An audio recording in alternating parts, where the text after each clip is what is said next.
சொற்றுனை வேதியில் சோதிவானவன்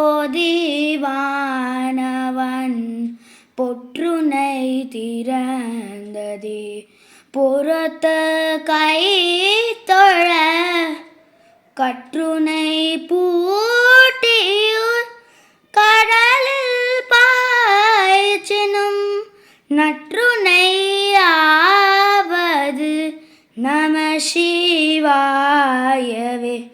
இல்லக விலகது இருள் கெடுவது சொல்லக விலகது சோதி உள்ளது பல்லக விலகது பலம் காண்பது நல்லக விலகது நம சிவாயவே